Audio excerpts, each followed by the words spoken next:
And we are live. Welcome back to Takes by Fans. We got a great show for you today. As always, we are live every single day at noon Eastern. If you want to watch live, head over to takesbyfans.com/watch. If you want to watch but not live, head over to our YouTube channel, Takes by Fans. We post all of our shows and clips of the show there on a daily basis.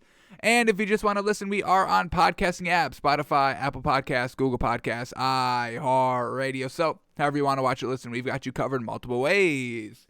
Alright, today's a big old Thursday, folks. We can finally start diving deep into the divisional round of the playoffs this week. So we're predicting and reacting to all the playoff lines this week.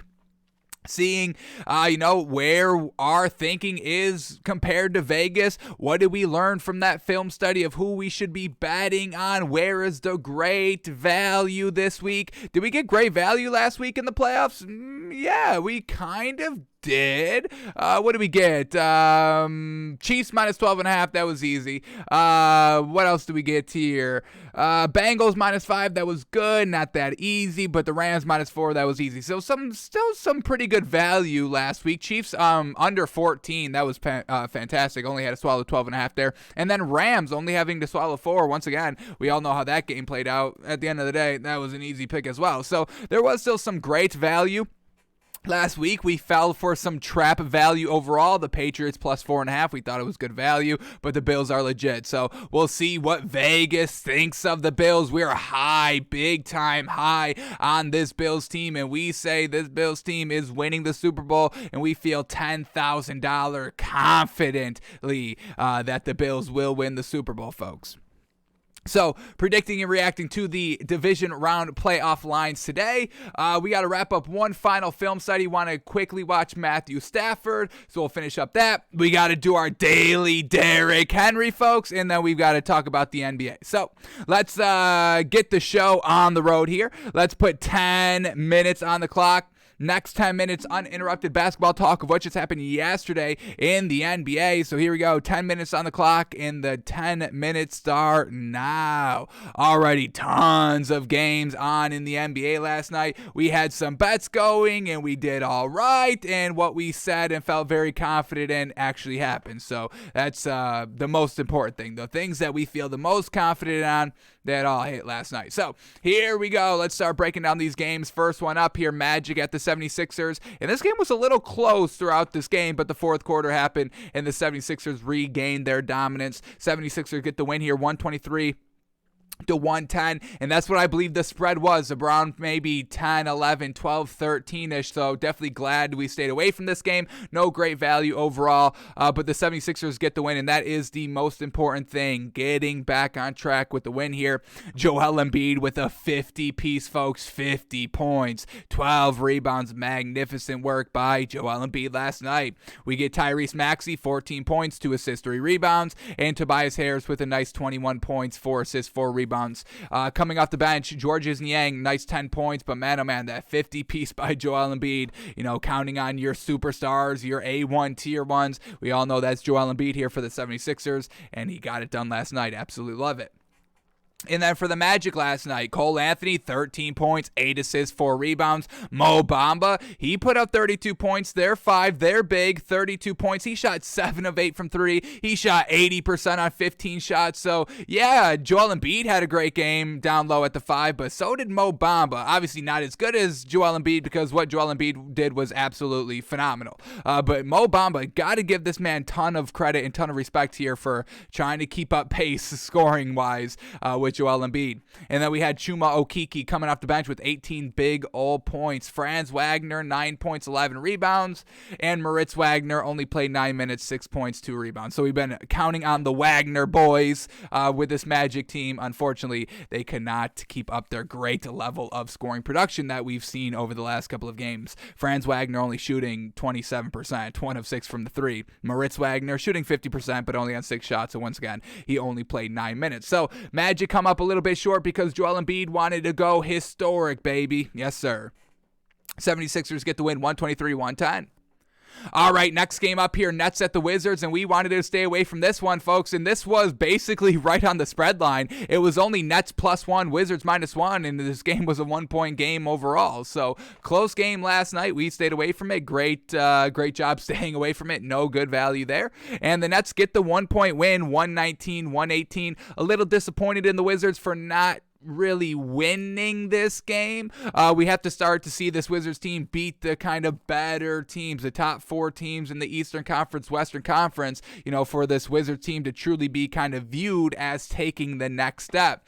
But they kept it competitive, so we still give the Wizards a little bit of credit overall. But for the Nets last night, James Harden out there, 18 points, 9 assists, 8 rebounds, fantastic. Kyrie Irving, 30 points, 7 assists, getting it done. And whenever Kyrie Irving's out there, without Kevin Durant, he's good to go. He's got the green light to take however many, whatever shots he wants, especially, since he's always going to be a little fresh because he's not playing in home games. So Kyrie Irving getting it done. We love to see that. And then Patty Mills, real solid production. He's playing the 3 without Kevin Durant. 17 points, 5 rebounds on 60% shooting, 5 of 7 from the 3. That's the Patty Mills we need to see consistently here. So shout out to that. And then Lamarcus Aldridge, man, oh man, coming off the bench, playing 32 minutes, 27 points, and 6 rebounds. Absolutely fantastic. Once again, keeping a big eye on Lamarcus Aldridge to see how long he can keep up this fantastic contribution that we've been seeing him have this entire year so far. So shout out to the Nets for the big win. And then for the Wizards last night, Kyle Kuzma, 16 points, 6 rebounds. He shot 45%. Bradley Beal, 23 points, 9 assists, 2 steals, 4 rebounds. He shot 38%. One moment, folks. Hello? Hello, Mega. As they pick up. Copy. Thank you, sir.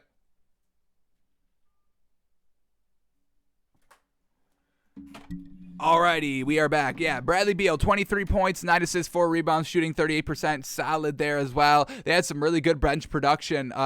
We had Rui Hachimura, 14 points, 5 rebounds. Denny Avdija, 13 points, 3 assists, 5 rebounds. And then our man Montrezl Harrell, folks, still coming off the bench, 14 points, 3 assists, 6 rebounds, in 24 minutes, shooting 60%. Yes, sir. So Wizards, man, they are a solid team. They are kind of, selling. We are buying into this Wizards team as they head forward. This is a real legitimate team that there is some bettability on. So unfortunately that they couldn't really bring it home last night, but shout out to the Nets for getting the win, 119-118.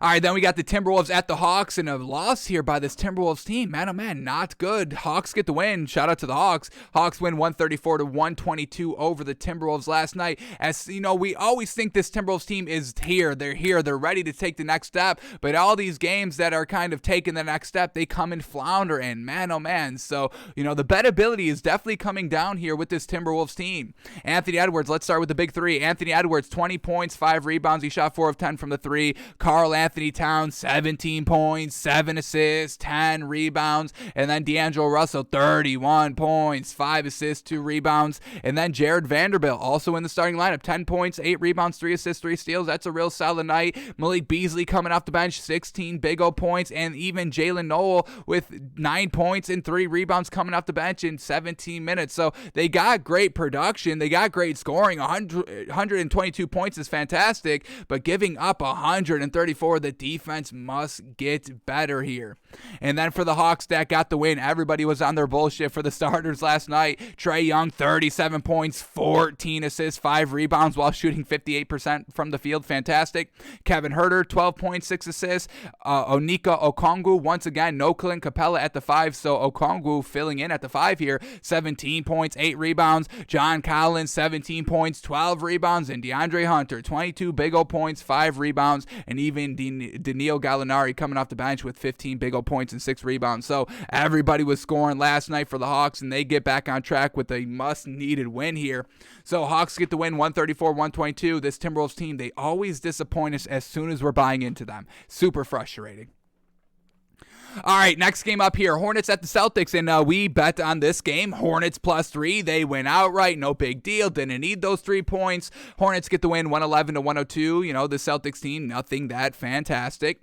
So who got it done for the Hornets last night? We got LaMelo Ball, 15 points, 10 assists, 10 rebounds. That's a triple-double, folks. Terry Rozier, 28 points, led the team in scoring, shooting 55%. Also 10 assists to go along with that. Mason Plumlee down low, 6 points, 10 rebounds, and Miles Bridges at the 4, 22 big old points, 7 rebounds. In the bench production, Kelly Oubre Jr., 18 points. Yes. Shout out big time to Kelly Oubre Jr., folks. Truly making the most of it here off the bench for this Hornets team, and that's exactly where he fits perfectly. So shout out to that. And then Jalen McDaniels coming off the bench as well, 12 points. 12 points. 12 points, 3 rebounds. Solid. All right, and then for the Celtics team, we got Jason Tatum, only 12 points last night. Real not up to his standards, shooting 26%.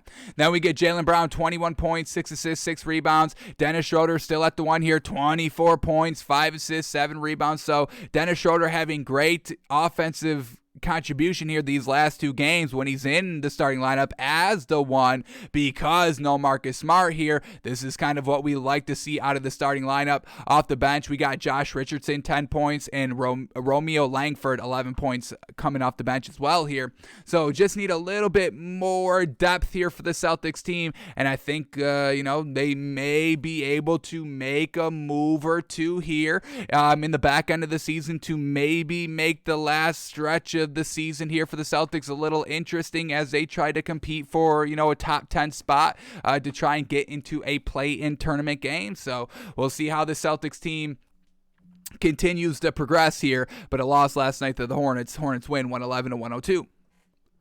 Alrighty, next game up here is the Blazers and the Heat, and this is the one that we didn't bet officially. We did endorse it a tad, but we were kind of blown away by Vegas giving this Heat team so much respect, making them 10-point favorites at home. We love this Heat team, but we just did not expect that from Vegas last night, folks. So the spread, Heat -10, and the Heat win by 12. So they got it done. They covered, and we told y'all the only way to bet this game, if you were going to bet this game, was to swallow the 10 points here for the Heat, and they got it done, winning by 12. So Vegas knew something. This Heat team is the real deal, like we know.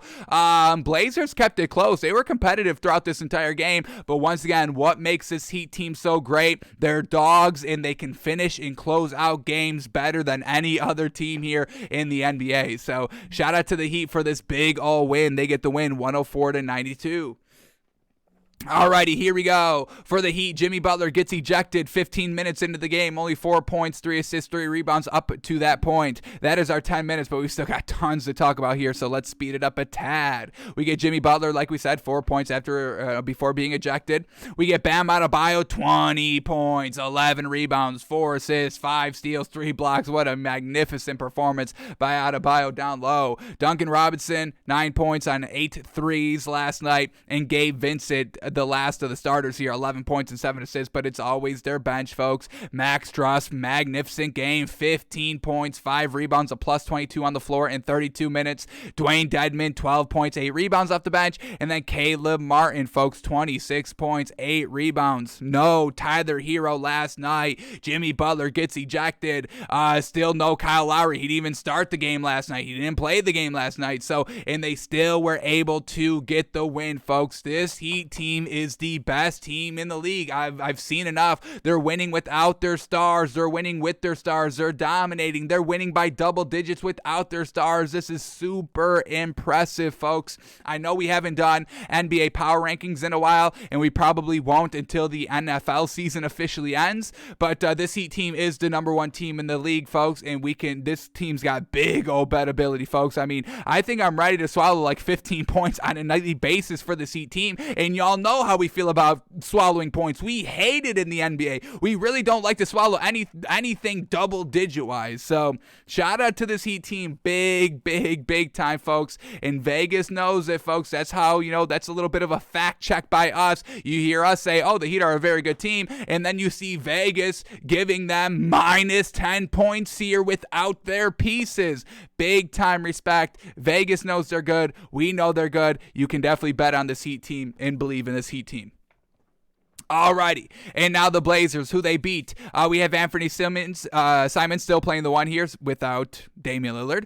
Led the team in scoring, 27 big old points, 7 assists. We absolutely love it. And then CJ McCollum, a solid 24 points, 4 assists, 3 rebounds as well. Both McCollum and Simons were a +6 on the floor in a loss, folks. So once again, big time shout out to Anthony Simons. He can carry this Blazers team. Blazers must look to trade Damian Lillard. He's banged up and injured right now, so he can't do it now. But you might not even be able to do it this season. We don't even know if Damian Lillard's going to be able to play this year or not. But either way, Anthony Simons is probably the future here of the Blazers, and I'm all here for it. Then we get Nurkic down low, 18 points, 14 rebounds. Robert Covington at the 4, 11 points, 12 rebounds, and then just nothing else great by any other player here. Starter, bench, nothing great. And that's what we know about this Blazers team. They really don't have that depth here, and they can't hang with some dogs over in Miami. So Heat get the win, 104-92. Well done to the Heat last night. All right, next game up here, and we bet on this game, and unfortunately we did not hit this one. We took the Cavs -3, and they don't even win the damn game. They don't even beat a Bulls team without Levine and Lonzo Ball. Come on. So real disappointed here in this Cavs team. Once again, Cavs, disappointing us when we start to truly buy into them 100% here. So we're going to have to kind of take it a little bit more slowly here by this Cavs team to truly see if they are contenders or pretenders. But losing to this Bulls team last night, a little inexcusable, honestly. So here we go for the Bulls last night, and shout out to this Bulls team for getting the win. And once again, Kobe White, folks. We love Kobe White. They don't need Lonzo Ball, and Lonzo Ball is actually, pretty injured. He's a little banged up here, folks. Lonzo Ball has been diagnosed with a meniscus tear in his left knee and is considering treatment options. So a torn meniscus, folks. Not good. Meniscus tear. That's going to be some time out if it's bad. If it's a little tear, maybe only a few weeks, but overall, Lonzo Ball is going to be missing time, and Kobe White can fill in no problem. So there is still a little bit of ability on this Bulls team as we progress without Lonzo Ball and Zach LaVine, because we can rely on Kobe White, absolutely. So Kobe White last night back at the one in the starting lineup, 16 points, 4 assists, 4 steals, 3 assists, 4 rebounds last night, a +15 on the floor. That was the second highest, only next to Alex Caruso coming off the bench, who was a +18, but he only played 22 minutes coming off the bench. Kobe White in the starting lineup, 37 minutes. So big time shout out to Kobe White, folks. He can get it done single-handedly himself. They don't need Lonzo Ball. They only need Lonzo Ball really for the depth so they can have Kobe White coming off the bench. So once again, a decision here. We'll see what this Bulls team does moving forward. Doesn't seem like they trade Lonzo Ball, but I definitely believe that the option is definitely right there, and I think they should take it. Then we get Ayo Dosunmu here. 18 points, 8 assists. I know I butchered his name. We got Vucevic down low, always reliable, always consistent, 24 points, 12 rebounds. And then DeMar DeRozan, fantastic, 30 points, led the team in scoring, 7 assists as well. So as long as you've got the big 3 here for the Bulls, the big 4 for the Bulls at the beginning of the season has turned into the big 3 here, and maybe they're better for it. We'll see how they progress moving forward. Bulls getting the win. And then for the Cavs last night, letting us down. Damn. Darius Garland, 20 points, 12 assists. That was fantastic. We got Isaac Okoro, 8 points on 7 shots. Jared Allen, 6 points last night. He didn't even take that many shots. He only took 5 shots, but we need Jared Allen to be a big key to this offense. We got Evan Mobley getting it done, 18 points, 5 rebounds. And Lauri Markkanen also getting it done at the 3, 28 points. Led the team in scoring, 7 rebounds. Fantastic. And then Kevin Love being consistent as always, coming off the bench, 13 points, 4 assists, 8 rebounds in only 20 minutes. So all that was great, but Jared Allen a little lackluster offensively, and that definitely played into losing, and he's going against Vucevic down low. That's a big time matchup, and he couldn't really get it done. So real bad taste in our mouth with this Cavs team losing by double digits and all that. We'll see if they can redeem themselves in their next game, but man, oh man, Cavs letting us down last night. All right, next game up here, we got the Grizzlies at the Bucks, and we thought Grizzlies plus 6.5 was great value, but now this Bucks team wants to start playing like they're the real deal again. They had this like 5-game stretch where they were just not closing out games. They closed the game last night and get the win by 12, 126-114 over the Grizzlies. Giannis, 33 points, 15 rebounds. Chris Middleton, 27 points, 7 assists, 7 rebounds, a great night.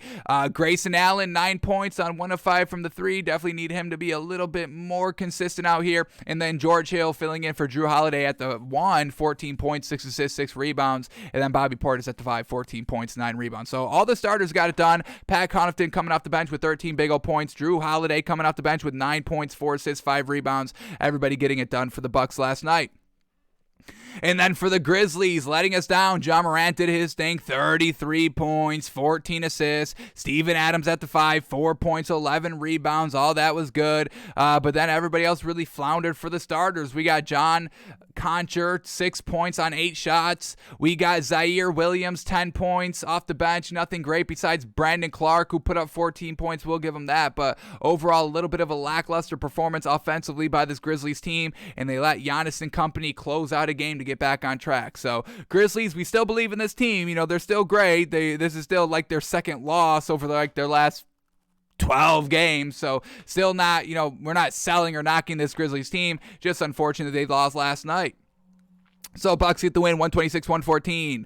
All right, then we get the Raptors at the Mavericks in a close game all around. Mavericks pull it out, win 102-98. For the Mavericks last night, Doncic, 41 points, 14 rebounds, 7 assists, magnificent. Porzingis playing the 5 here, 18 points, 7 rebounds. And those big two truly got it done with Tim Hardaway Jr., 16 points coming off the bench. Those were the only 3 scores in double digits, and they got it done.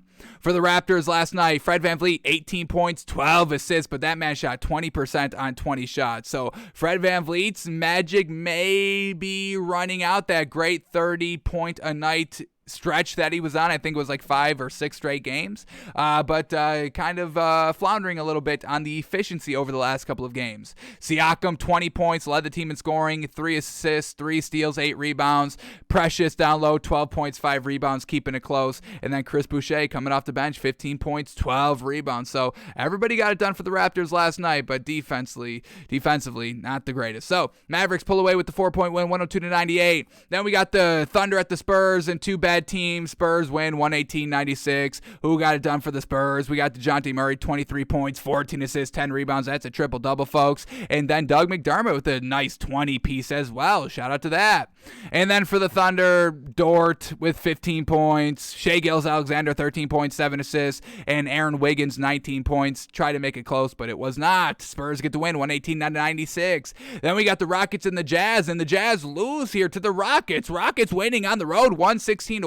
What the heck? Who got it done for the Rockets last night? Christian Wood, 13 points, 15 rebounds. Garrison Matthews coming off the bench, 23 points, led the team in scoring. Magnificent. Able to get the win. And then for the Jazz last night, bad. This is a bad loss. Mike Conley, 17 points, 4 assists. I get no Donovan Mitchell, but everybody, no Donovan Mitchell, no Rudy Gobert, no Mike Conley, no Joe Ingles. You should still be able to win this game really kind of handily here. But no Donovan Mitchell last night, so Joe Ingles fills in for him at the 2, 10 points, 6 assists. Rudy Gobert, 23 points, 9 rebounds, 4 assists. And then Bojan Bogdanovic trying his damnedest, led the team in scoring with 29 points. Jordan Clarkson, 19 points coming off the bench on 53% shooting, but just unfortunately could not beat this Rockets team, unfortunately. So Rockets get the win, 116-111. Then we got the Clippers at the Nuggets, a game that we bet on, the Clippers +8, and they almost won the game. They brought it into overtime, but they lose by 2 to the Nuggets, 130-128, but we do cover, and this is how they won the game. Aaron Gordon stepping up big time, a corner 3 right here to take a 3-point lead with with 1.7 seconds left on the clock. And then we get Reggie Jackson throwing up a heave here to tie the game in overtime, and it does not go. Banks off the backboard, off the front of the rim, and super close of going in to tie the game. But Nuggets get the win, 130-128. So for the Nuggets last night, Aaron Gordon, 28 points. Fantastic. If we can get this on a nightly basis by Aaron Gordon, now we're starting to cook here with the Nuggets, and our buyability and believability will definitely increase. He shot 62% on 16 shots to put up those 28 points. That's what we need on a nightly basis. We'll see if he's got it in him. Jokic doing Jokic things, triple-double, 49 points, 10 assists, 14 rebounds. Absolutely magnificent. And then for the Clippers, we get still no Paul George, but they kept it close. Well done. We had Zubac, their leading scorer, down low at the 5, 32 points, 10 rebounds. Reggie Jackson, 28 points, 12 assists. Amir Coffey, who had some big shots throughout this game, 8 points only, but it was pretty impactful. And then coming off the bench, we get Brandon Boston Jr., 16 points, and Eric Bledsoe, 13 points to help out. Unfortunately, Aaron Gordon plays hero ball. Nuggets get the win 130-128. Then here we go. We got the Pistons and the Kings, and the Pistons win 133-131. Anything good here? We get Sadiq Bey for the Pistons, 30 points. Well done there. Cade Cunningham, 13 points. And Kelly Olynyk with 22 points, 5 assists, 9 rebounds coming off the bench. For the Kings, we get Terrence Davis, 35 points. De'Aaron Fox, 27 points, 8 assists, 6 rebounds. Once again, we're kind of hearing maybe potentially they trade De'Aaron Fox. We're keeping our eye out on that. Buddy Hield coming off the bench, only took 2 threes. Missed them both. 2 points for the man last night. So, Pistons get the win 133-131. Then finally, the last game of last night, the Pacers at the Lakers, and the Lakers lose to this Pacers team. Once again, there is no bettability on this Lakers team without Anthony Davis. And now this loss, it's starting to get to a point here with Russell Westbrook, and I'm not saying anything negative on Russell Westbrook. I will not say anything negative on Russell Westbrook because he stands for everything, folks, that I truly believe in the world of sports. His athleticism, his heart, his hustle. It is so gosh dang great and so gosh dang consistent, and I know it doesn't translate to wins, and he's been playing with stars his entire career and has never really, won the big game, losing in the finals and then losing in the playoffs over and over and over again. It does not translate to big wins, and I understand that, but everything about Russell Westbrook here, folks, I cannot say anything bad about it. I cannot knock it. So I understand what y'all are saying, but I will not. I am abstaining from knocking Russell Westbrook. I physically cannot do that to him because he truly stands for everything that I hold near and dear to me about sports and competition and all that. So Russell Westbrook, we just stand by. We just stand back and let y'all do the talking because I can't comment on him. Because once again, I got to see wins, but he doesn't translate to wins, and that's where we've got the problem. So Frank Vogel benched Russell Westbrook last night with like the final 4 minutes left to go. It was sanctioned by the Lakers management. The staff, in essence, was told, quote, you got to do what you got to do with Russell Westbrook. So expect them to depart from Russell Westbrook at some point here. We'll see if any team wants him. We'll see if any team is truly kind of actively trading and looking for a trade for Russell Westbrook, but it seems like we've gotten to the point of the season here where it's just not resulting into what LeBron James wants. So LeBron James is going to make a switch. We've seen this by Lay GM all the time here. So not looking great for Russell Westbrook. Expect this man to be moved. And then also Russell Westbrook left without speaking to reporters last night. So bench, leaving, all that. They still lose. Unfortunate. Pacers win 111-104 over the Lakers. LeBron James, 30 points, 5 assists, 12 rebounds. Russell Westbrook, 14 points, 3 assists. Coming off the bench, Talen Horton-Tucker with 20 points. That was solid. 7 assists to go along with that. Carmelo, 14 points, 7 rebounds, but still come up short to a Pacers team. And y'all know how we feel about this Pacers team. No bettability, no believability. They've got to blow it all up. They don't win the big games. They don't win any meaningful games. And they beat a lackluster LeBron James-led Lakers team. Congratulations. Sabonis, 20 points, 10 assists, 12 rebounds, triple-double for the man. Karis LeVert, 30 big old points, 8 rebounds, and then Malcolm Brogdon, nice 19 points as well. So Pacers get the win 111-104 over the Lakers. Alrighty, that is all the NBA from last night. Let's truly very quickly see if there's any great value tonight in the NBA. Definitely spent way too much already. I mean, we're already a half hour in the show. Jeez Louise.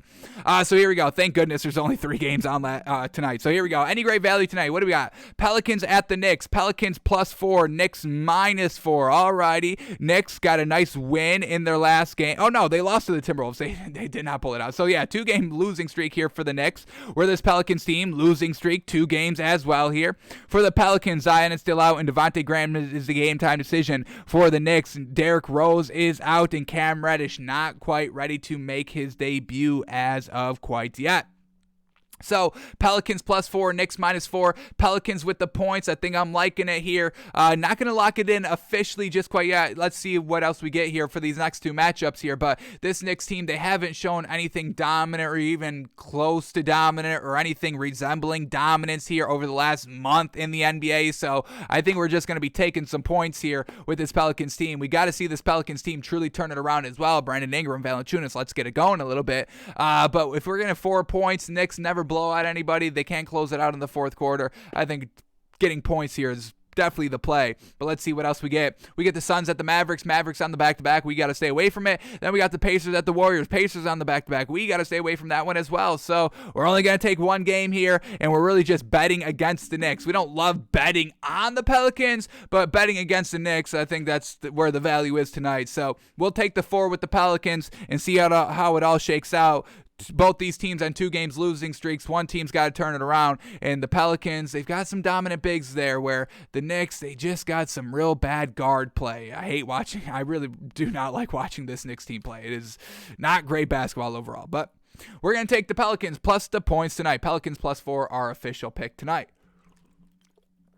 Alrighty, finally, that is all the NBA we had to go over for today. So let's shift gears to the NFL. And before we start predicting and reacting to the divisional round playoff games this coming Saturday and Sunday, we got to do 2 things first. And the first thing that we got to do today is watch our Daily Derrick, folks. Where is our Daily Derrick Henry coming from? We've got to get ready to watch this man again coming up this week, folks. Back in time, back ready to dominate with his team right in time for a huge... What the hell is going on? Here we go. Got a little water on the pad here from my laptop, and my screen is going berserk. But we are all... Jeez. Okay, this is truly not good now. All right. Hang on, folks. Hang on. We have lost control. We've lost control of the show. All right. We might be getting it back. All right, we're still live, which is great. Cursor's going crazy, and I cannot move. All right, hang on. All right. What the hell is going on? Okay, this is truly not great. It's dry. Now it's just going berserk. All right, let's give it a second. Let's let it refresh. Let's let it settle. Come on. Nope, still not good. This is not good, folks. I've got no control over the screen. We just want to watch Derrick Henry. All right. Are we good now? No, we're not. Jeez.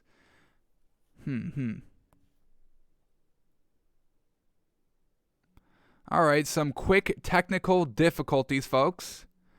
And we are good. All right, we're going to try our best to go over this. So, okay.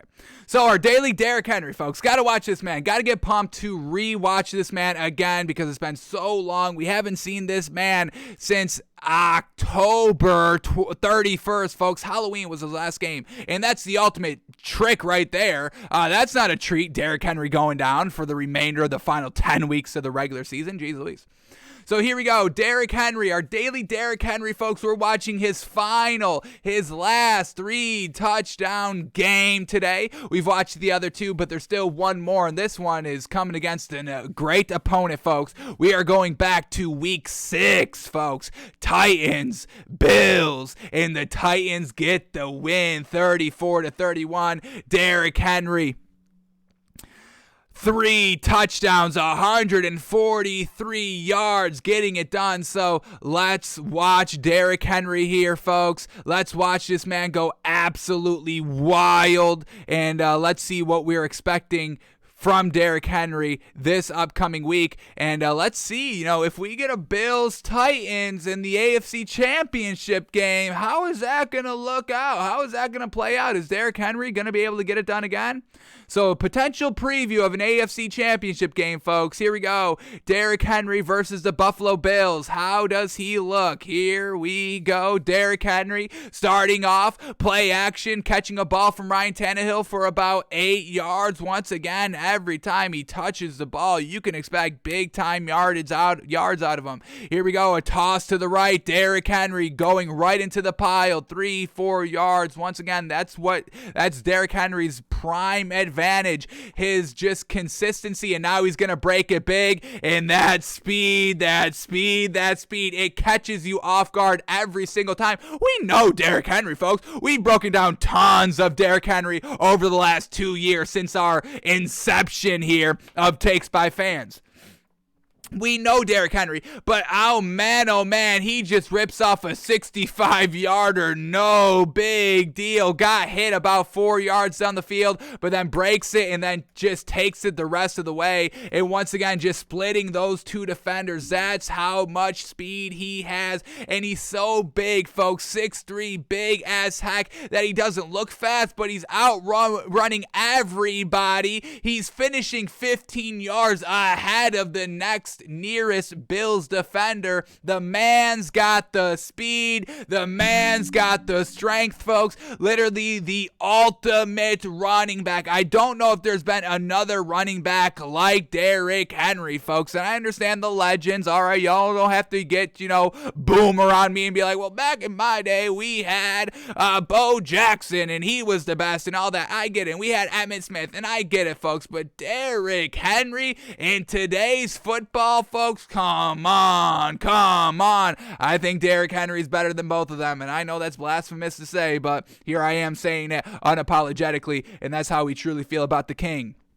Then we get him in the red zone from the 10-yard line, just going all the way down inside the 5. Bingo, bango. I'm sure he gets the ball next play. I would have given it to him the next play. They didn't. All right.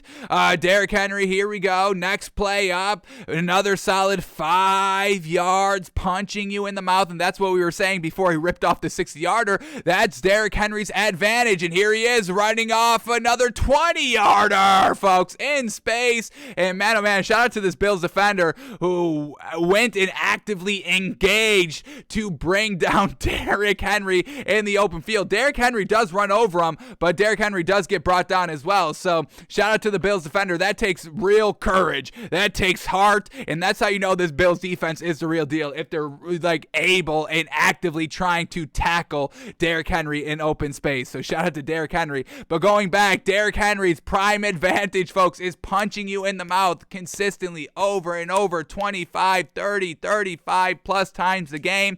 Here we get him in the red zone from the 2-yard line, staying on his feet, patiently waiting for the blocks to develop, down 23-17 at this point in the game, and Derrick Henry says, just hold on, I'll lead y'all to the promised land. They tie up the game. Extra points going to give them a lead right here. Derrick Henry the entire game, when other players are tired and wanting to quit in the fourth quarter, sucking wind, it's Derrick Henry ready to punch you in the mouth for another 5, 7 to 10 times in that quarter. And that is Derrick Henry's biggest advantage. And then once again, just having that speed card in his back pocket that he can break out whenever you give him just 1 inch, one little sliver of hope, one little sliver of green grass in front of you. He's going to rip off the speed and you're not going to be able to catch him.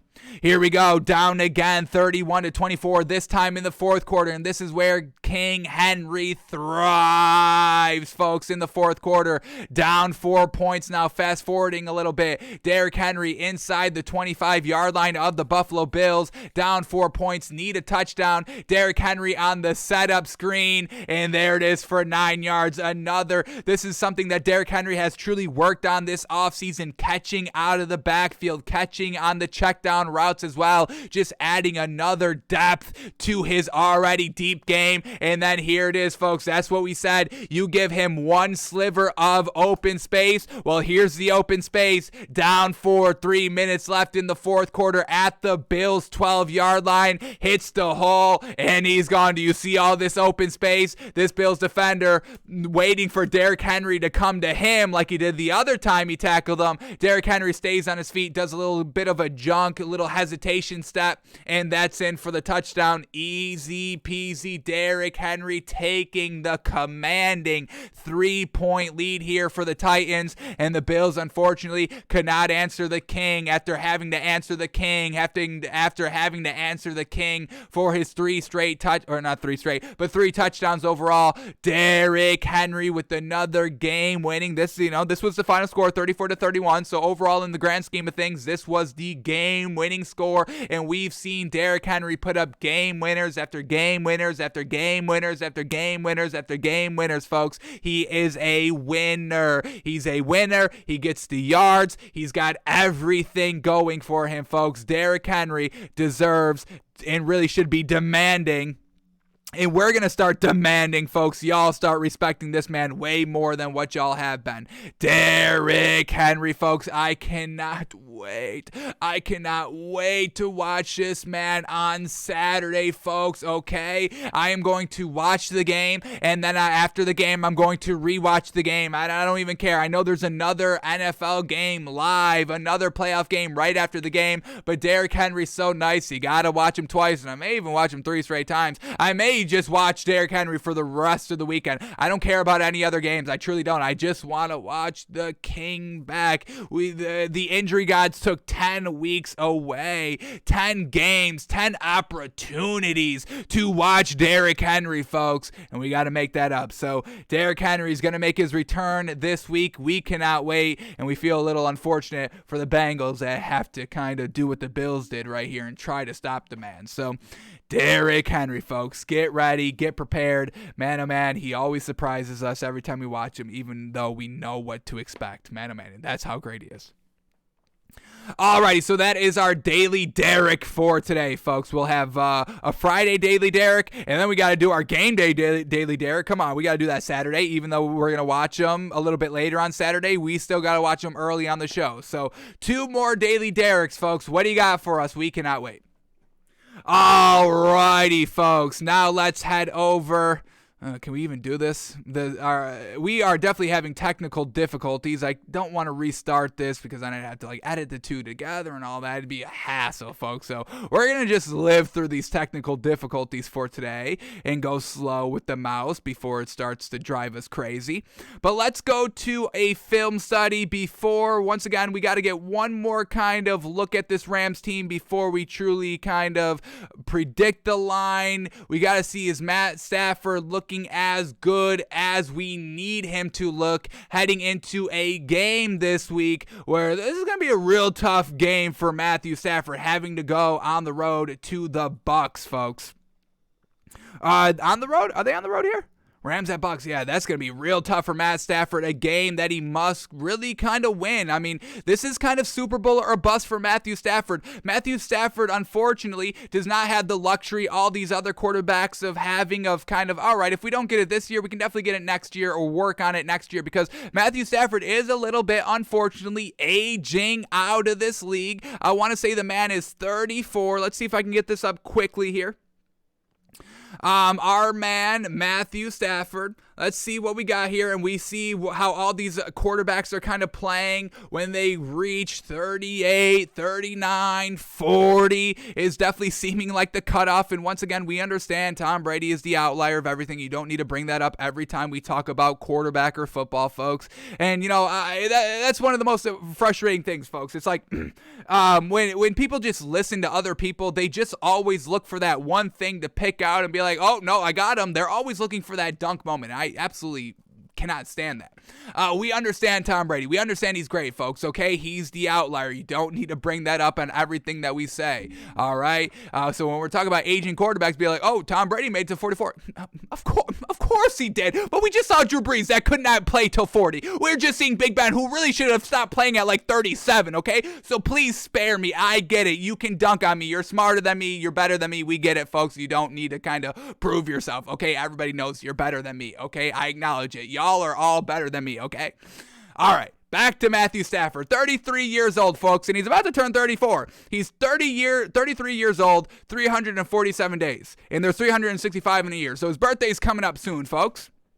And he's about to turn 34. So it's really Super Bowl or bust from here on out for Matthew Stafford. He has wasted his prime in Detroit. And that's truly unfortunate. The most unfortunate thing. Wasting your prime. Truly unfortunate. So Matthew Stafford really kind of in a win now mindset, or needs to be, and he's going against division rival or quarterback rival a little bit, Tom Brady. Obviously these two, obviously Matthew Stafford came in the league a little bit after Tom Brady, but overall highly regarded on their passing skills and ability. And if Matthew Stafford had like a ring or two, I think we'd be talking about Matthew Stafford in kind of greatest of all time category. It would probably still go, Tom Brady, Aaron Rodgers, then maybe Matthew Stafford, where right now it goes Tom Brady, Aaron Rodgers, probably Drew Brees. So if Matt Stafford gets a ring or two and is looking good while doing so, yeah, he could definitely kind of climb the ladder of greatest of all time discussion. So Matthew Stafford has no more time to not make the playoffs, to not get to the Super Bowl, to not look good in playoff games. And unfortunately, he has to face Tom Brady this week where, even if he throws 3 interceptions in a playoff game, you're not guaranteed to win. So Matthew Stafford must be on his bullshit here. So let's go to our Rams film study from this past week when they faced the Cardinals, folks. And what we're going to do here, we're just going to watch Matthew Stafford's incompletions.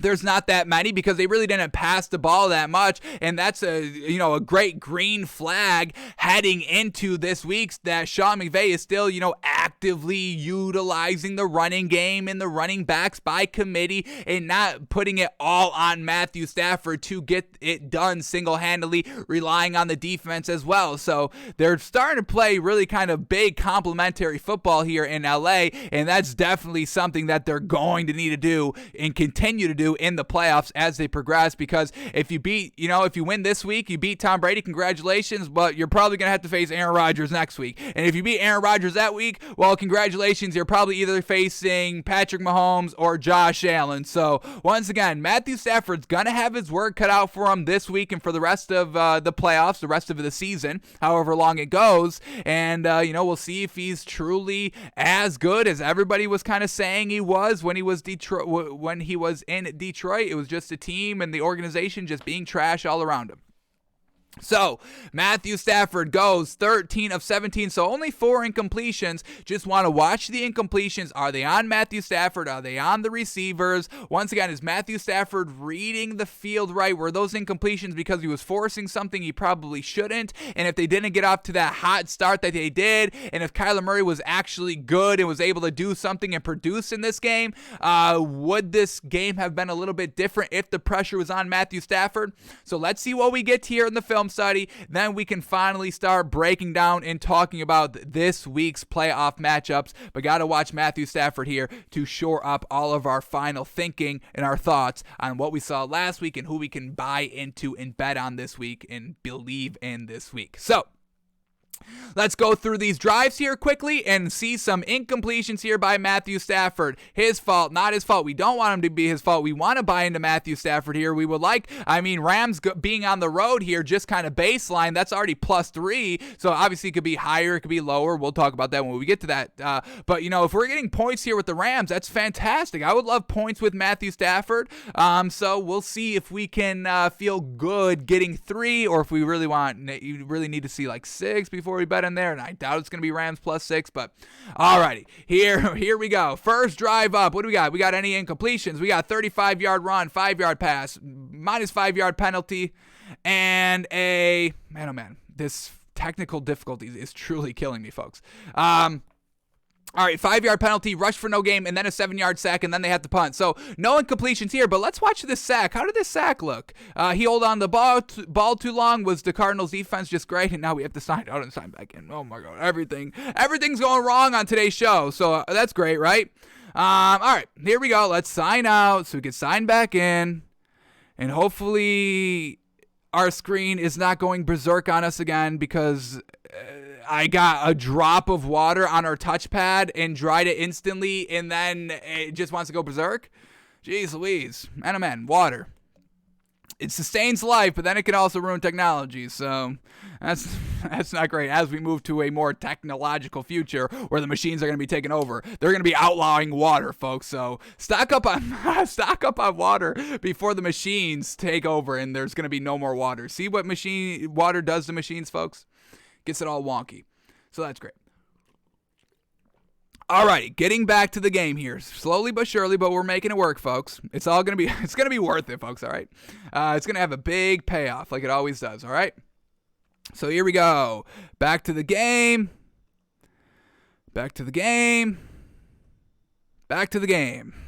Zooming in. Back to the game. Jeez Louise. Alright, here we go. Back to the game. Trying to get back to the first sack. Here we go. All right. It brings us right to the sack. How great. All right. Here we go.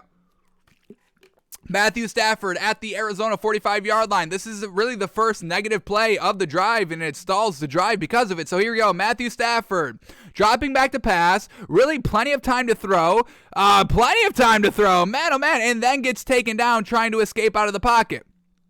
So let's watch this play one more time to see, was there anything open here as Matthew Stafford was having plenty of time to sling this ball? So here we go. It's empty backfield, folks. We got 5 wide, 5 options to throw to, and he couldn't find anybody in 5+ seconds. So here we go. The first initial drop back as he kind of hits that last step on the drop back. There is the check down open at the bottom of the screen. Nothing open down the field, so Matthew Stafford holds onto the ball, and then he's going to be looking to run with it, and still at this time nothing open. So Matthew Stafford makes the right decision there. There's really nowhere to go with the ball. He could have dumped it down for about 2 yards, but that wouldn't have picked up the first down. So I kind of like that Matthew Stafford took the sack here. Yes, obviously you don't want to get sacked and lose all these yards and all that, but if he would have checked it down early and only got 2 yards, the result's going to be the same. They're probably going to punt it here from the Cardinals'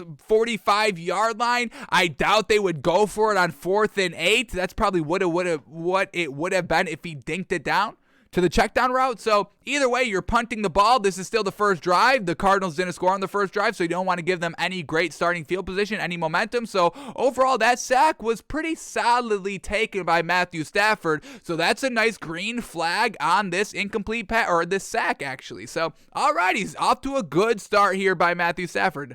Don't hate the sack there. Alrighty, here we go. Next drive. Let's see any incompletions here. Here we go. First play. 17-yard pass, 7-yard run, 2-yard run, 1-yard run, negative 9-yard run, 6-yard run, 22-yard pass, 1-yard run, 1-yard run, touchdown Rams. So no incompletions on that touchdown drive. Okay, Matthew Stafford, you didn't have to flex on us like that. Let's just quickly watch this big pass play. 22 yards by Matthew Stafford on 2nd and 13. Let's see. Was this all Matthew Stafford? Was this a dink and dunk that broke big? Here we go. Matthew Stafford dropping back to pass, letting it fly over the middle of the field, and great accuracy right there. Not tight coverage, but overall still, a tighter window to throw it into in the red zone, and he makes an absolute great strike there. So fantastic. Matthew Stafford truly getting it done. We love to see it. Alrighty, here we go. Third drive, another touchdown drive. Let's see, we got any incompletions here. Here we go. Minus 2-yard run, 15-yard run, 14-yard pass, 5-yard run, 3-yard run, 31-yard pass to OBJ on 32. Oh, let's watch this, yeah? He's got no other incompletions here. The rest of the drive, 1-yard run for no gain. And then Matthew Stafford up the middle on the 1-yard line for the score. So another flawless drive here. Back-to-back flawless drives. And, we were reading off all those plays there. there, big runs, big passes, mixing up the run and the pass. Sean McVay is truly going to have to continue this type of game plan, this type of scheme, if he's going to want to knock off Tom Brady and the Bucks. So I think there's some real bettability so far on the Rams. Obviously, we got to see what the number is and all that and talk it all through. But so far, we're loving what we're seeing. Now let's watch the big bomb right here. Here we go. Matthew Stafford, once again, 5 wide, empty backfield, taking the shot to OBJ. It's open. It's on the money.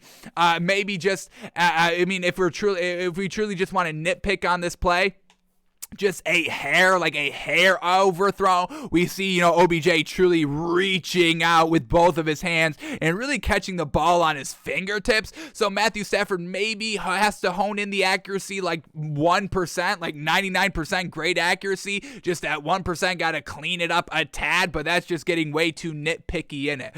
Really. It's not even a knock. It's just saying something.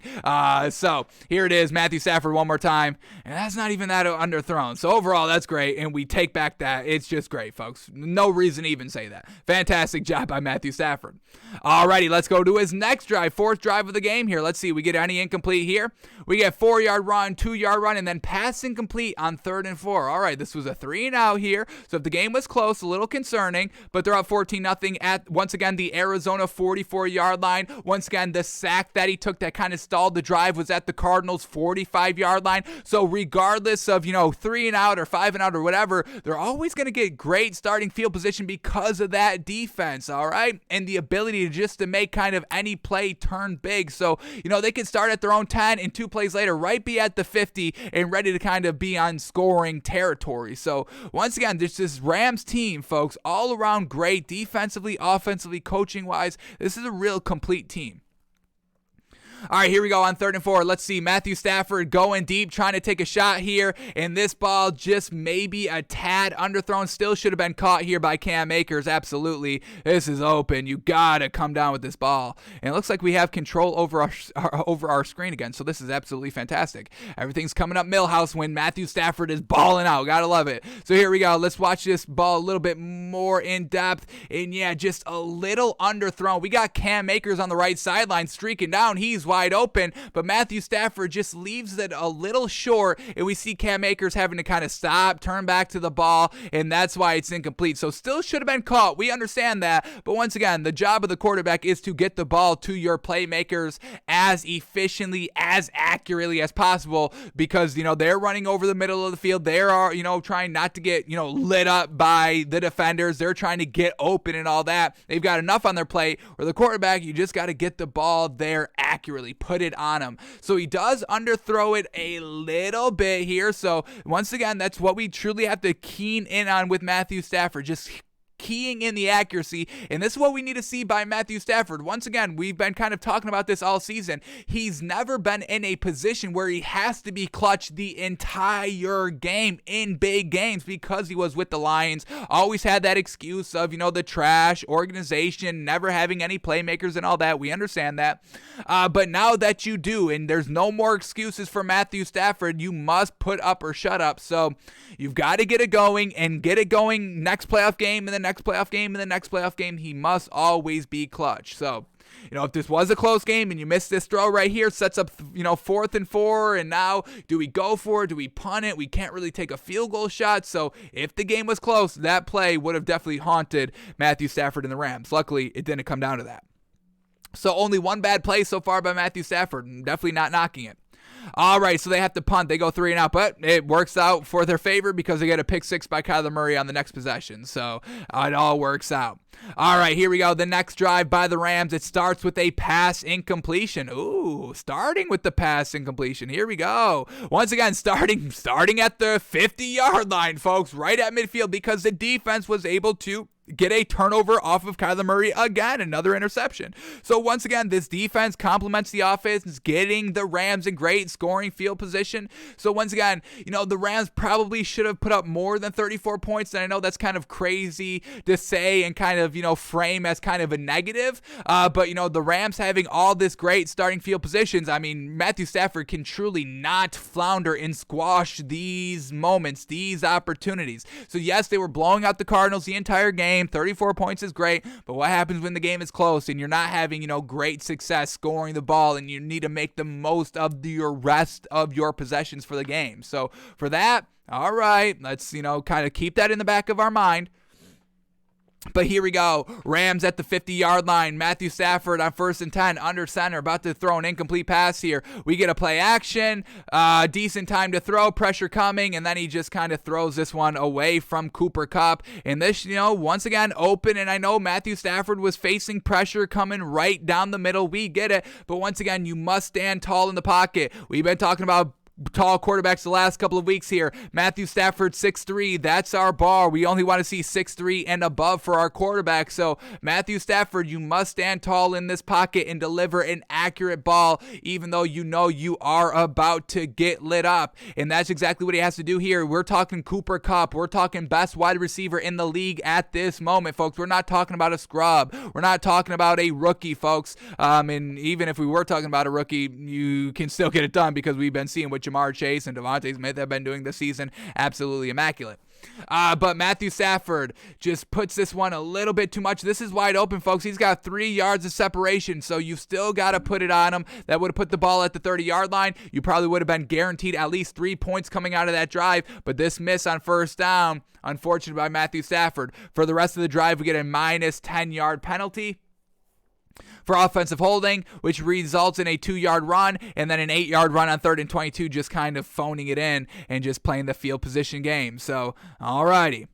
Next drive, here we go, 2-minute drive, trying to do something right before halftime. We get an 8-yard run, a minus 3-yard run that sets up 3rd and 5, once again in great territory at your own 47-yard line with 50 seconds left. I mean, you've got, how many timeouts? Y'all got any timeouts here? They got 1 timeout, so 50 seconds left. Yes, you're up 21-0. You don't need to score here, but keeping up the pressure and scoring when maybe the game is a little bit closer. I can almost guarantee, the Rams probably won't get out to a 21-0 start against the Bucs. It could happen because Tom Brady could front load his interceptions for his playoffs. It could happen, but I don't know if you should be relying on that for your only path of winning the football game. Hey, we can only win if we get up 21-0 and kind of control the clock for the rest of the game. All right, so let's kind of come out fast and furious, and if we don't, we'll just pack up and immediately go home, because it's not going to happen. So,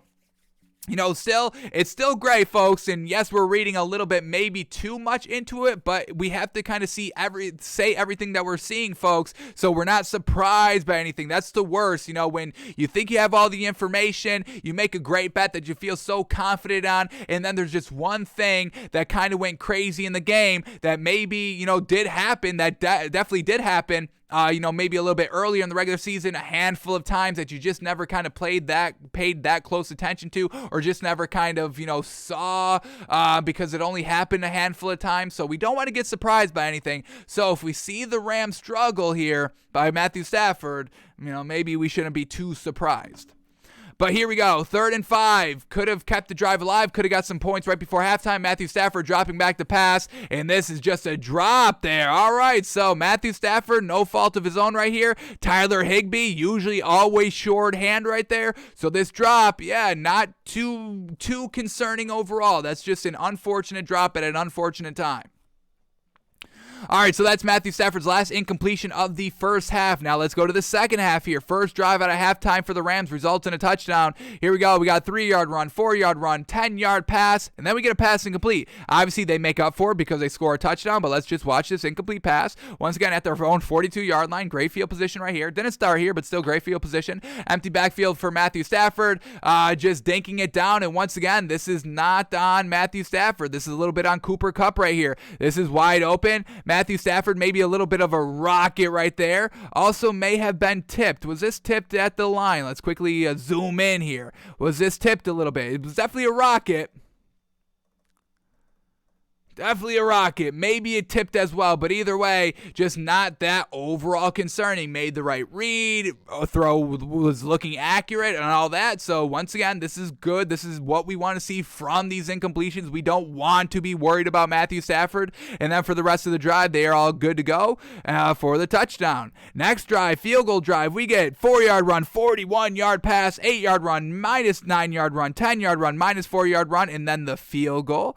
So let's watch this deep ball here by 41-yard pass here. Let's watch this. How is this looking? Matthew Stafford under center from their own 35-yard line. Play action, gearing up to go deep. He lets it unload, and that accuracy once again. Von Jefferson deep down the field. Yeah, there's really nothing we have to be concerned about on Matthew Stafford, folks. We are feeling good about this man. Here we go. Next drive, another field goal drive. We get 1-yard run, minus 6-yard penalty, 7-yard run, 5-yard penalty, 29-yard pass, 2-yard run, 16-yard pass, 3-yard run, minus 2-yard run, 6-yard run, and then they settle for the field goal. So Sean McVay in the red zone, sticking or, in kind of scoring territory, settling for these field goals here, from like the 35-yard line of the Cardinals and beyond. They're still running the ball here. So Sean McVay truly relying on this running game and taking the ball out of Matthew Stafford's hands in kind of, as they get closer to the red zone on those short third downs, they're deciding to run the ball. So a little bit interesting there, but they're just trying to get out of the game. So I guess, we can't look that much into it. And then the final drive here, 3-yard run, minus 3-yard run, just to kind of end out the game there. So all those incompletions, that sack that he took, I mean, we've really got nothing to knock Matthew Stafford on. This was a great game overall, offensively, defensively, coaching, running back wise, all that was fantastic. So we're feeling good about Matthew Stafford, feeling good about, this Rams team when we go to our next segment of, breaking down the games and predicting the lines. So Matthew Stafford, no bad taste in our mouth here, and we're all for that, absolutely.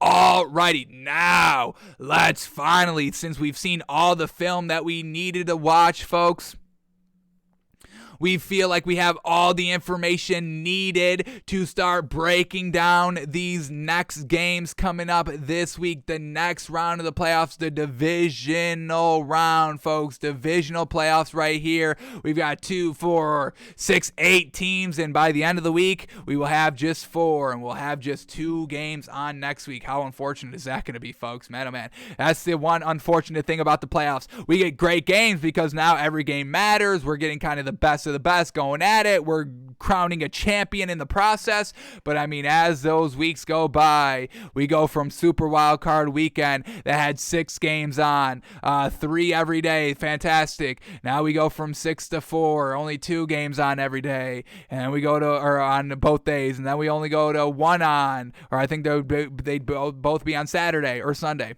I don't even know. Who knows what's going on? All I know is that we go from 6 games to 4 games to 2 games to 1 game, and that's not what we need to see from football, okay? That's what we want to say. Alrighty, folks, here we go. Predicting, reacting to these divisional playoff lines. Where's the value? Where is Vegas being disrespectful at? Well, I'm sure they're still being disrespectful at the divisional round of the playoffs, folks. So here we go. We're going to talk all through these matchups, predict the line, and then we will see where Vegas puts the line at. So here we go. First game of the weekend, folks. Saturday, 4:30. Bengals at the Titans. The return of Derrick Henry, folks. What is this? Lord of the Rings 3? Don't kill me, Lord of the Rings fans, okay? Lord of the Rings, the return of the king, the return of Derrick Henry, alrighty? Might have been 2. Fellowship, return, what's the third one? I don't even know. Return of the King, Fellowship of the Ring. I don't know that second one, that middle one, or the third one. I don't know. Regardless, it's the Return of the King, folks, all right? So, man, oh man, this is going to be a great game. Bengals, Titans, this Bengals offense, we've been falling in love with Joe Burrow, Jamar Chase, Zach Taylor coming up with great game plans. This Bengals defense need not to be slept on, folks. Locking it up in the red zone, not allowing you to score that touchdown. Obviously, they're going to have their hands full because Derrick Henry in the red zone, we've been watching him all week, folks. He's making a living in the red zone. 5 5-7 yards a pop, no big deal. Getting into the end zone by his power, getting into the end zone by his speed. This is going to be the true test by the Bengals this week. Can they stop the run? So let's quickly see what the Bengals have done this season against decent running games. Were they able to stop the run? Did they win those games against opposing teams that had great or good running backs? So let's quickly just take a rundown of this Bengals season so far and see if they were beating running back teams. So week 1 against the Vikings, they get the win there, winning against Dalvin Cook, still a good rusher overall. They only gave up 67 rushing yards, so shout out to that. We get the Bears, Najee Harris, the Steelers, against Najee Harris, solid running back there. They get the win, and they held Najee Harris to only 45 yards. That's pretty gosh dang good. Against the Packers, they lose in overtime. Once again, Aaron Jones getting it done. Solid running back. They gave up 133 yards there. Loss in overtime. Once again, a little bit of a wonky loss overall. We don't really like to count it as an official loss or an unofficial loss. Officially, obviously, yes, it's in the book. But unofficially, I don't know about truly losing that game. All right, what else? The Ravens, all they do is run, folks. Running backs run. Obviously, the quarterback runs. So they won that game, and they won convincingly 41-17, and they only gave up 115 rushing yards. Man, oh, man. Against the Browns, still some solid running backs there. Nick Chubb, Kareem Hunt. Week 9, we get 153 rushing yards given up, and they get blown out 41-16. Coming off the bye, they faced the Raiders with Josh Jacobs. They gave up 72 rushing yards, get the win. Next week, they face the Steelers, round 2. Once again, Najee Harris, round 2. They get the win and blow them out 41-10. Once again, the rushing game only putting up 51 yards, and we know they can't throw the ball, so they were just keying in on that ground game. What else do we get here? Ravens round 2, they get the win here again, 41-21. They only gave up 39 rushing yards. That's insane. Oh my goodness. And then Browns round 2, they gave up 205 rushing yards, but that was the last game of the season, so they weren't trying. They didn't start Joe Burrow, all that. So they've been able to hold their own against good rushing opponents. So this Bengals team, don't sleep on them, folks. And if we're getting a lot of points, that may be the play here. Both of these defenses as well, the Titans defense is solid as well. They've shown some great, glimpses this season. They've overcome so much adversity. Once again, just looking at both these teams top down, quarterbacks all serviceable. I think I give it to Joe Burrow over, I don't even know. The running game, the play action game by Ryan Tannehill is so good. So, these teams are almost truly equal right across the board. Joe Burrow, Ryan Tannehill, really kind of on the same level. I don't know if one quarterback is truly better than the other. We know Joe Burrow's great. Running game wise, obviously Derrick Henry's better, but they still got Joe Mixon for the Bengals. Head coach Mike Vrabel, Zach Taylor, just both great, confident coaches that trust their team and get the best out of these teams every single week. They know how to coach these defenses, get it done. So, man, oh man, this is going to be a great game. This is how you start off division playoff weekend, folks. Man, oh man, Bengals, Titans, it's going to be close. I'm going to put this one at Titans -3.5, -3 just because of the home field, but I'm going to give the Titans a little bit of love because Derrick Henry. Derrick Henry is truly the biggest star on in this matchup, folks. Taking every player here between the two teams, Derrick Henry is the best player on the field here for these two teams, so I give the Titans an extra half a point credit for that. So we'll call this one Titans -3.5, and if we're getting like Bengals +5, 6, 7, anything over 7, I'm going to eat that up all day. So we'll see what this Bengals team can do, folks, and if they can lock it up in the red zone and if they can lock up Derrick Henry, they have a chance to play spoiler here on the road, and that's exactly what this Bengals team would obviously want. So Titans -3.5 is our official prediction. Alrighty, next matchup up here, we get the 49ers at the Packers, and this is going to be interesting as well. First, we have to talk about Jimmy Garoppolo. We just watched him flounder big time, missed some throws, the interception. We broke this man down on our film study yesterday, and it wasn't that impressive. And now we're talking about this. Niners quarterback Jimmy Garoppolo, his shoulder and thumb, expected to play against the Packers, but won't be 100%. So, obviously, they're going with Jimmy Garoppolo. You've got 0% of chance of winning if you start Trey Lance. I mean, that's just what it is. He's not ready. He's only started one game. You can't start that.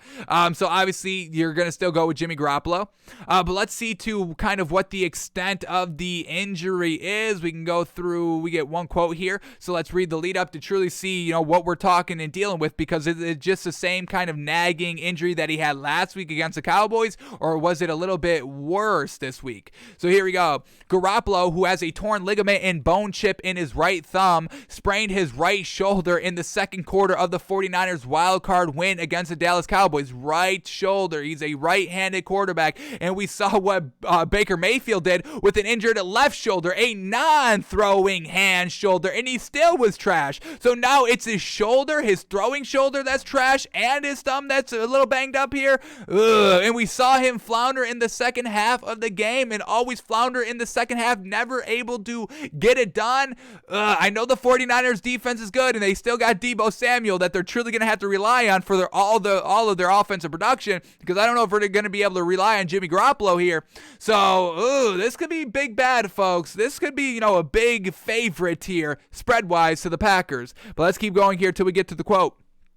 On Tuesday, when asked if he was confident he would play on Saturday, Garoppolo somewhat non-committal. How crazy is that? Garoppolo's kind of been always committal this season, even with, the Trey Lance. Is he going to play? He's definitely going to play. Well, how much and when is he going to play? Jimmy Garoppolo was always kind of confident that he was going to be the starter. Remember that press conference in the offseason, in training camp and all that, when, they were asking, hey, are you going to start? And he just had this big smile on his face. He's like, yeah, of course I'm going to start. What a stupid question, but he couldn't say that actively because Kyle Shanahan didn't want to expose who the actual starter was. So Jimmy Garoppolo's always been a little bit cocky, always confident that he was going to play. So him, answering somewhat non-committal, another potential not great flag here. But let's see the actual quote here and truly see, is it non-committal? Here we go. Quote, yeah, we'll feel it out throughout the week, but yeah, just feeling good right now. So yeah, a little non-committal, but also, saying, yeah, I'm just feeling good. And once again, boilerplate kind of answer here where,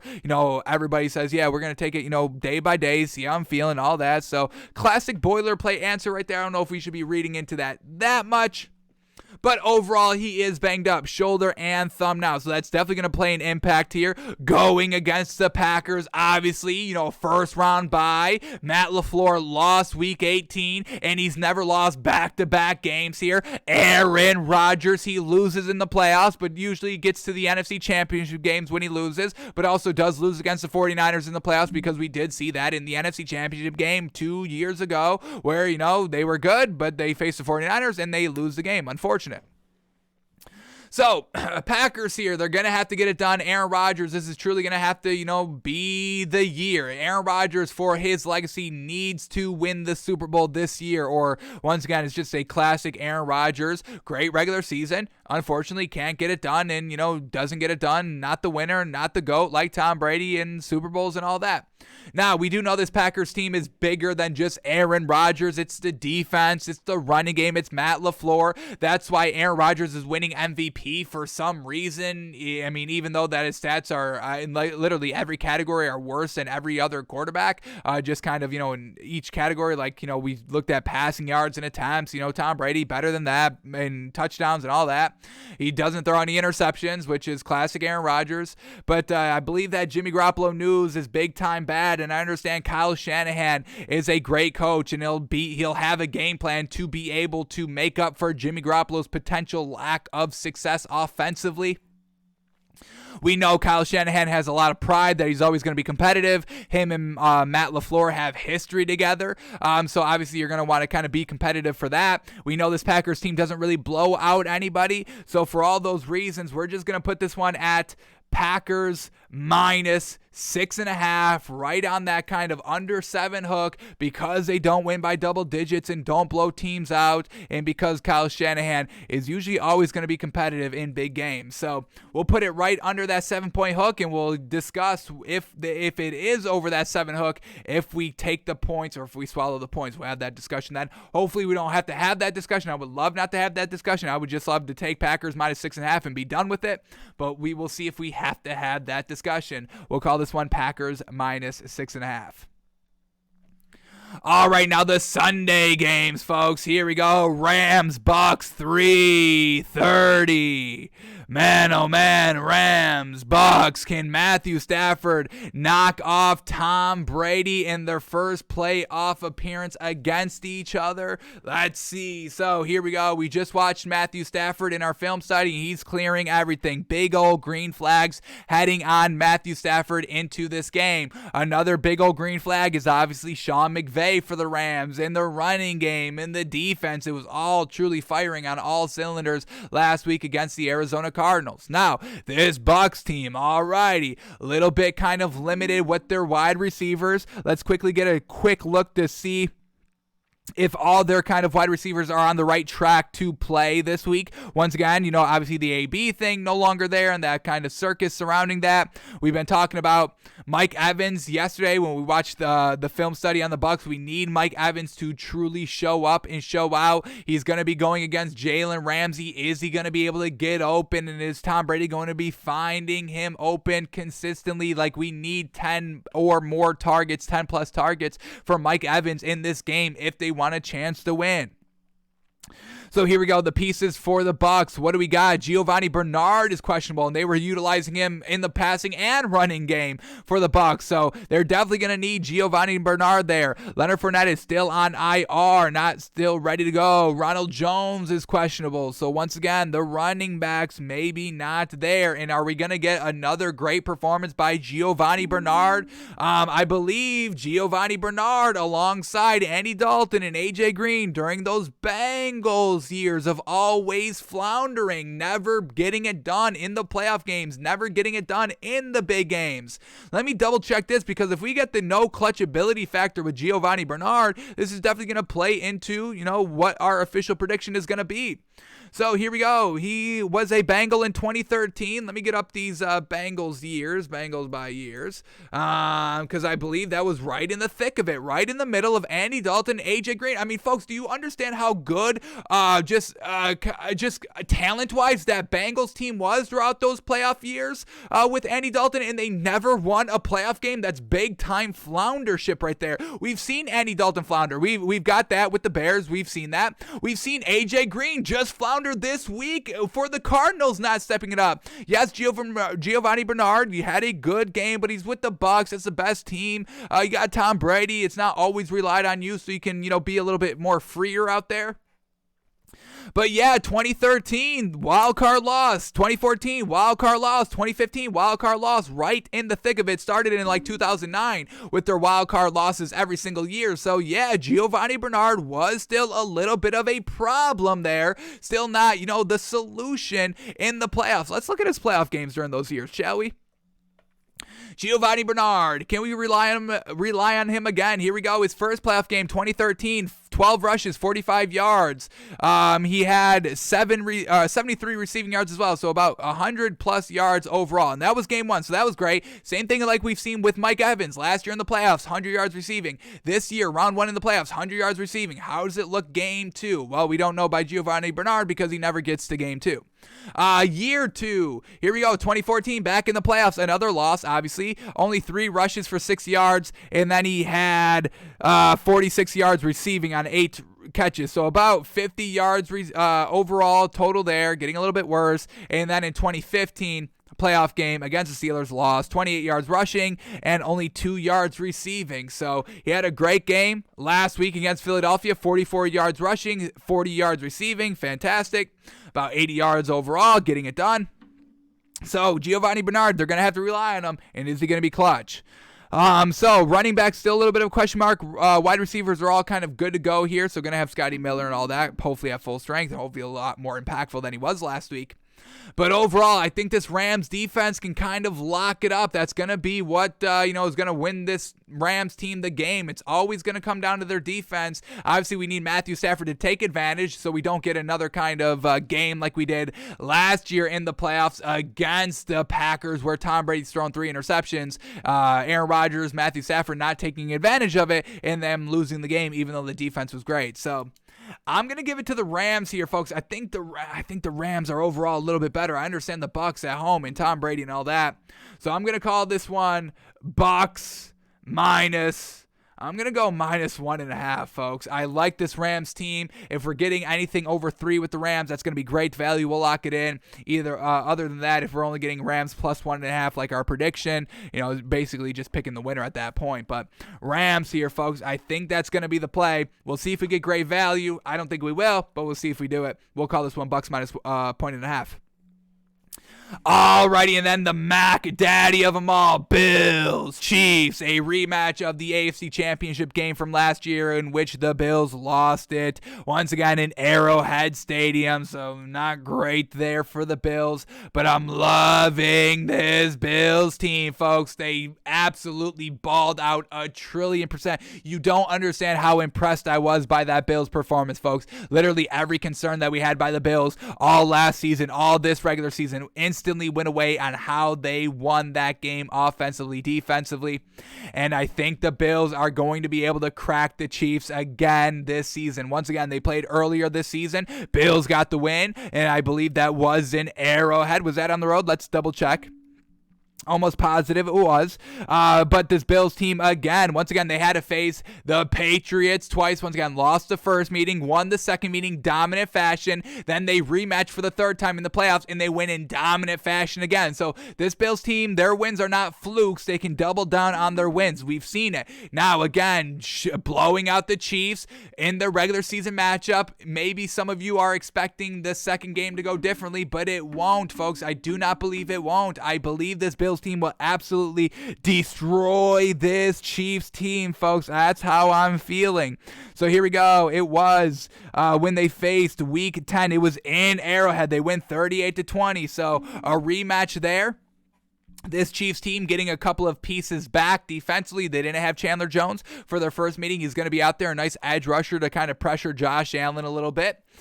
So that's definitely going to be a little bit of a difference, a little bit of a factor there. But overall, I believe this Bills defense will be able to tame the Chiefs. We've seen this Chiefs be tamed way more than we've ever seen this Chiefs be tamed in a regular season before.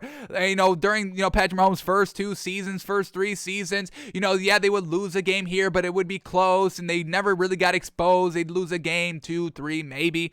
But this season, losing 5 games and getting exposed in the second half of games and not being able to kind of score consistently and all that, and these receivers being a little hobbled, a little banged up, just a little bit. They should be all able to go here, but still a little banged up overall. So that's going to play a little bit of a part in it. And then once again, just these players, these playmakers not being clutch. Once again, Patrick Mahomes has so many interceptions this season because the playmakers were not catching balls thrown right to them in perfect accuracy fashion. Just bobbling, taking their eyes off the ball and all that. So this Chiefs team, when it really matters, obviously, they can get it done. They can get it done. We've seen them. Andy Reid and Patrick Mahomes, you're always going to have the opportunity to get it done with those two great gurus at the respective positions, head coach and quarterback. But this Bills team, folks, that offense, Josh Allen running and passing and getting it done, and that defense, once again, that defense won them the game single-handedly with that interception of Mac Jones, truly turning the tide.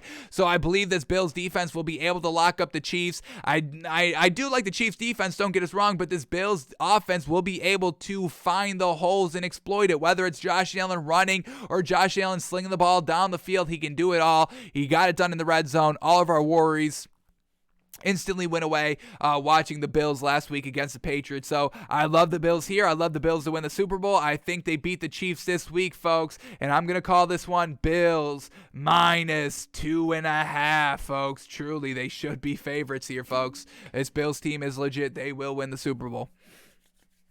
Alrighty, so we've got all the lines predicted. Now let's go to DraftKings, update these lines, see what these lines are at the actual moment, folks.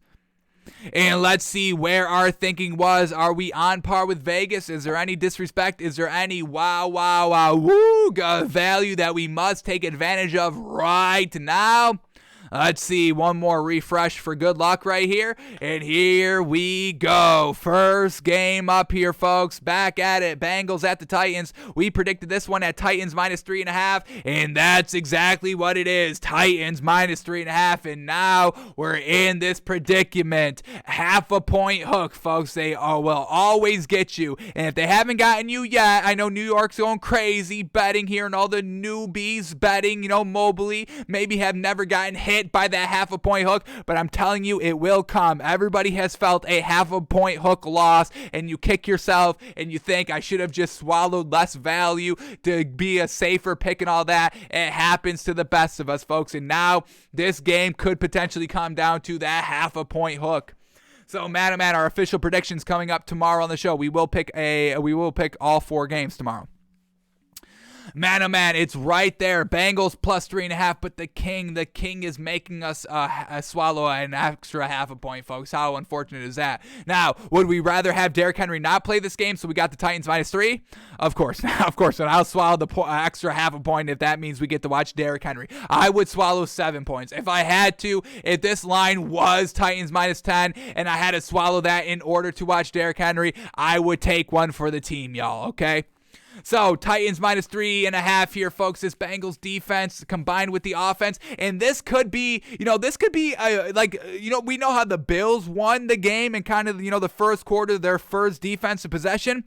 This Bengals team may be able to kind of win this game early. Because if the Bengals get out to like a 14-0 game, this game is basically over, folks. Ryan Tannehill having to come back down from behind. That's not Tannehill's game. And we know this Bengals defense, or this Bengals offense can put up the points just like that. So if this Bengals team gets out to a hot start, touchdown first drive, touchdown second drive, maybe a turnover on the Titans' first or second drive that results in a 3 or 7 points for the Bengals, and we're talking about a 17-0, 21-0, maybe 21-3 game, I think the game is over because the Bengals, they don't let their foot off the pedal offensively. This Bengals defense clamps up in the red zone, and if you're having to score touchdowns for the remainder of the game for the Titans because you got down big bad, Derrick Henry's great, but he's not the quarterback, and he's not that deep threat receiver down the field. Now, we know Tannehill does have those deep threat wide receivers, A.J. Brown and Julio Jones. We get it, but, at the end of the day, it's Ryan Tannehill. This is why they lost the AFC Championship game 2 years ago, and they've just kind of been declining in the playoffs ever since that moment because they're having to rely a little bit more on Ryan Tannehill. Once again, they didn't rely on Ryan Tannehill when Derrick Henry went down. They were able to find great running backs to kind of fill in for the time being. Now, Ryan Tannehill did play really great game-managing football, above average game-managing football. We're not knocking Ryan Tannehill, but if they're down 21-0, I'm putting all the money on the Bengals. Live betting, absolutely. So, Bengals, there is a path here where they win the game in the first quarter, like we saw the Bills win it in the first quarter against the Patriots last week. So, man, Vegas knows what they're doing with this spread. You got to respect Vegas for playing the game, folks. When we're talking about real money and all that, we want to see the value, and we get disrespected by Vegas, but you can't hate the player. You got to hate the game, and this is the game right here. Those half a point hooks in playoff games, all that, man. Vegas is playing the game, folks. Titans minus 3.5 is the official spread. Alrighty, next game up here, 49ers at the Packers. We predicted this one at Packers minus 6.5, and it's Packers minus 6, and I think that's where the value is, folks. I think I'm loving the Packers right there. We get it under that 7-point hook. Jimmy Garoppolo's banged up. Aaron Rodgers coming off fresh. We get Matt LaFleur never losing back-to-back games, coming off of a loss here. I think it's all adding up for the Packers. Up 7 with about maybe 5 minutes left. 49ers a chance to kind of tie up the game. They don't get it done. Packers win by 7. So Packers minus 6. I think we're fine swallowing the value. I don't even think 6 there is great value with the 49ers. I don't really think you get that much because this is probably going to be a touchdown game. We said it last week. Bengals Raiders was going to be a touchdown game. It was a touchdown game. What was the spread? Bengals minus 5.5. So either way you sliced it, Raiders plus the 5.5 was really never any great value. I think this is going to be be the same exact way. I think I like the Packers here. Jimmy Garoppolo so banged up, never kind of truly trusted by Kyle Shanahan and the 49ers. I think it all just kind of gets exacerbated here on the road in cold Lambeau against Aaron Rodgers. It's going to be a tough one, but Packers -6, I think I'm leaning towards that early. Alrighty, so those are the 2 Saturday games. Now we shift gears to the Sunday games. Here we go. Rams at the Bucks. We predicted this one at Bucks -1.5, and this one's just right on that line. Bucks -3, Rams +3, and give me those 3 points, folks. I think I'm loving those points. Matthew Stafford looks flawless. Tom Brady to Mike Evans, that did look pretty flawless as well, but we did kind of see a lot of screen passes, not really kind of one-on-one matchups down the field, and I really think the Bucks are going to have to kind of exploit some matchups here for Mike Evans if they want to kind of score a little consistently. Obviously, whenever you've got Tom Brady, you've got a great chance to win the game. It's basically Patrick Mahomes, Andy Reid. I mean, you can never count them out. Tom Brady, you obviously can never count them out here. So, man, oh man, tight spread line right here. Rams +3, Bucks -3. Matthew Stafford never playing in a second-round playoff game. The biggest game of his career is right now, and the biggest game of his career will be the following week, every single week until he wins the Super Bowl. So, man, oh man, Stafford, new to the playoffs. Brady, the veteran of all veterans in the playoffs. Man, oh man, they're playing the game right on that line, though. Man, oh man, I think I like the Rams, though. But we make our official picks tomorrow, folks. And then, officially, here we go. Last game of the week. Last playoff game of the week. We got Bills at the Chiefs, and we predicted this one at Bills -2.5, and it's going to be Chiefs -2.5. Alrighty, so we give Vegas a little credit. They're respecting the Bills here. It would have been Chiefs -3 right on that line, but they're giving the Bills a little bit of credit on a neutral field. They're saying the Bills are a half a point better, and I think the respect there by Vegas is truly telling all here. This Bills team is the real deal, and this is the year that they knock off the Chiefs and try to get to the Super Bowl, having to either face Joe Burrow or Derrick Henry, and then either having to face, Aaron Rodgers or Tom Brady or Matthew Stafford. It's not going to be an easy ride for this Bills team. But I believe they are capable of doing it offensively, defensively, and not showing that clamshell, not showing them clamming up and being aggressive offensively all game long. That's truly so much of what we needed to see by the Bills. They could play loose. They could play free. Josh Allen's making the right reads, playing loosey-goosey out there, and this Bills defense is truly winning games almost single-handedly like we saw last week. So getting points to the Bills, we absolutely love it. I would have swallowed 2.5 there for the Bills as well. So loving the Bills this week, loving them to win the Super Bowl, folks. $10,000 on the Bills to win the Super Bowl, to win $50,000. Man, oh man, feeling that confident in it. So, thinking is really kind of right on par with Vegas. Only a half a point, right on the money with the Titans spread. Half a point off with the Packers spread. We gave the Rams more credit than the Vegas did, and we gave the Bills more credit than Vegas did on the Bills. We gave the Bills a lot more credit than Vegas did. So I'm feeling good on the Rams. I'm feeling good on the Bills. Do we officially take the points? That's coming to you tomorrow on the show. Once again, talking football and betting sports and talking about betting on sports. They're two different things, folks. Two different things to kind of figure out. So we'll come at you live tomorrow with our official picks for this playoff weekend, folks. Alrighty, that is going to do it for us today. Thanks for tuning in. Thanks for watching. Thanks for listening. We're back tomorrow around noon Eastern where we make our official picks. What else do we got to do tomorrow? Maybe we'll probably squeeze in the Chiefs film study. That's the official last film study that we have to do. Just watching Patrick Mahomes and seeing if the Bills defense can, handle it. And we'll probably watch that and then make our pick. So that's coming up tomorrow. The rest of the picks coming up tomorrow. Breaking down the NBA coming up tomorrow as well. I feel like we're forgetting something. Are we forgetting anything? Talking any stories? Yeah, we could do stories tomorrow. A lot of stories going on, a lot of coaching news going on that we haven't really been able to get through during the week, but tomorrow we should be able to talk a lot of things through. So that is going to do it for us today, folks. Does not seem like anything is breaking. So we are going to get out of here, folks, and we are gonna. Oh, that's what we're. Carson Wentz, he's trying to get out of it, folks. We must knock Carson Wentz. We're definitely doing that on tomorrow's show. Watching Carson Wentz's epic meltdown in Week 18 of why they are not in the playoffs at the current moment. So the thought we forgot, we didn't forget, folks. We just have not had time in the show over the last kind of 2 weeks. So Carson Wentz, we're coming at you tomorrow. Not sorry about it. Alrighty, now we are officially out of here, folks. Enjoy it. Have a great one. Pelicans +4 is the only bet we're taking tonight, and we will see you tomorrow when we cash in that ticket. Yes, sir. Alrighty, folks.